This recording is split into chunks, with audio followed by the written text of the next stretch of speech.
most of you who know me, if you don't know me, I'm the secretary of the Birmingham Young Democrats. And the interesting thing about that is if someone were to ask me how I identify, Democrat would not be the first thing on my list. And I think that's probably true for a lot of us who voted for Michael. I think that a lot of us are frustrated with the way the Democratic Party is running things. I think a lot of us are especially frustrated with the Alabama Democratic Party. And I know I've had my frustrations with the DNC too, because I look around and I hear this conversation about what about the white working class? What about the white working class? And it's not like I don't think the white working class is important. I mean, I have family who are white working class. You know, I make about white working class wages.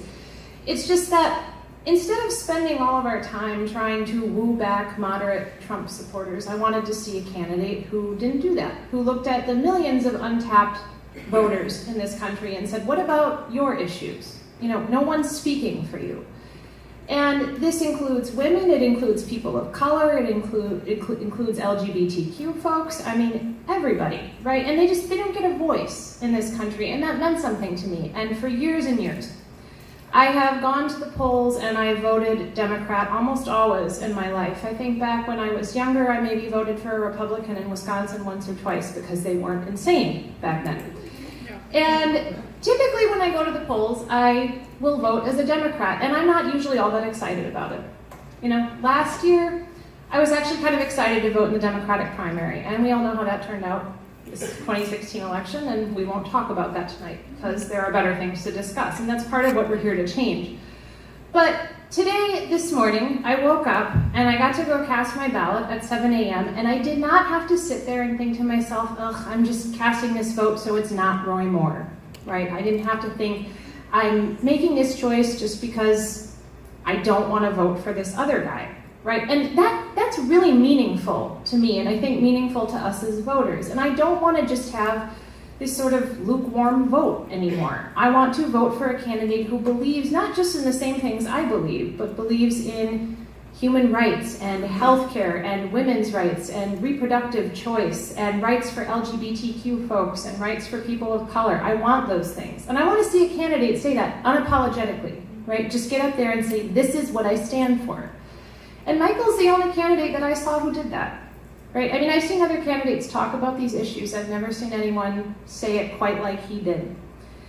And I want to say a little bit about personally why I voted for Michael Hansen. So the past decade or so, and y'all can see I'm in a cast, right? I have a very pretty, psychedelic 60s cast, okay? So I wanted to, flare it up a little bit for this. But I've been dealing with medical issues all my life, right? I was born with a genetic condition. I've been in and out of the hospital. I've had 4 surgeries. And probably would have been taken care of earlier in my life if it were not for the fact that I had a pre-existing condition. And back in 2010, I remember when the Affordable Care Act passed, I remember just crying in my car on the way to work because I thought, finally, I can have this done. And it turns out that I had waited so long that the condition had worsened, and there was nothing I could have done about it, right? That was just the way things were back then. And watching the vote last month, seeing everything that went down with the Affordable Care Act, and all I can think is, these Democrats better stand up after this and say single payer or nothing, right? I mean, just single payer or get out. We need a better healthcare system. We need to overhaul the whole thing, because enough. Healthcare is a right, and that's how I felt when watching all this stuff, right? And I'm not saying you all should have felt the same way. It's an issue that's very close to my heart. And it's not just like I care about it because I'm selfish, and I've been thinking about other people who have gone through the same thing. And maybe it's a little easier for me to identify with, right? Because I've been dealing with it. But I watched all this and I thought, I'm gonna vote for the candidate who says, I believe in single-payer healthcare. I don't want to hear any more about, I'm going to vote for the candidate who can win. Because you know who decides that? We do. We decide that at the polls, right? The DNC doesn't decide it. The Alabama Democratic Party doesn't decide it. Nobody decides it but the voters, right? And we get to pick, right? That's what the primary is for, right? We get to say, this candidate right here, right now, this is who we choose. And I think that there are a lot of people that Michael's campaign really spoke to, and he engaged with people. He spent time on social media. I had conversations with him. I didn't just see him for 15 seconds here and there at an event to, do a photo op, right? He actually cared, and I could see that. And that really meant something to me, because a lot of candidates will give you that, sad face and say, oh, I'm so sorry for what you've gone through. But it doesn't mean anything, right, if they don't say they're going to change the way the system works. And I'm not just talking about healthcare. I'm talking about systematic oppression. I'm talking about racism. I'm talking about climate justice, about all of those things. Right? Just stand up and make a stand, right? Say, this is what I'm doing. And I just wanted to talk to y'all a little bit about this, because it's been a long time since I felt so passionate about a candidate. I feel like I'm getting old and cynical, and I'm 32, right? Like, I feel like it's been so many years of just listening to politics go back and forth. And I can understand, although I don't feel this way, but I can understand why there are people back in 2016 who said, oh, both sides are the same. And again, I never felt that way. Right? But I can see where that comes from, because people feel like their politicians just spend a lot of time screwing them over, right? That they don't really do anything, that they don't really care. And this year, this special election maybe matters more than anything that's happened in state politics in decades, right? And finally, I have a candidate that I can vote for who I don't feel like is just more of the same, right? Because more of the same isn't freaking working, right? We've seen that over and over again. And I'd like to swear up here, but I don't know if I'm supposed to. So. It isn't fucking working. And I'm sick of it. Right? I'm sick of seeing the same shit over and over again. See, now you got me going. Right? And it just, what does it do to just have the same candidate get up there and say the same lukewarm stuff, just what, in the hopes of winning over the 5 Trump supporters who might maybe come to the other side? I mean, that doesn't make any sense to me. I'm not a campaign strategist, but I imagine that doesn't make a whole lot of sense to campaign strategists either, right? Who's going to jump all the way over the line because a candidate was all wishy-washy about issues, right?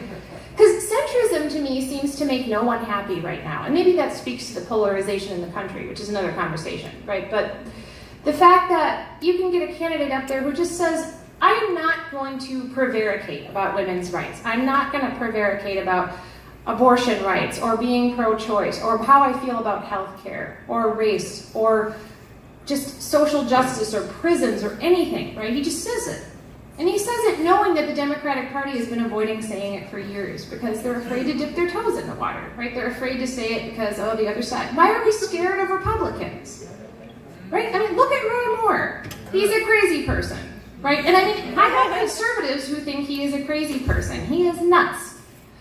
Why are we afraid of that? Why do we watch these establishment candidates tiptoe around these people? They're insane and they don't belong in politics. And we got to get them out. Right? And I think that's why we're all here. So, in closing, I hope you all voted today, but I'm sure you did because you're here, right? I am very proud to have cast my vote for Michael Hansen, and I am honored to be able to call him a friend.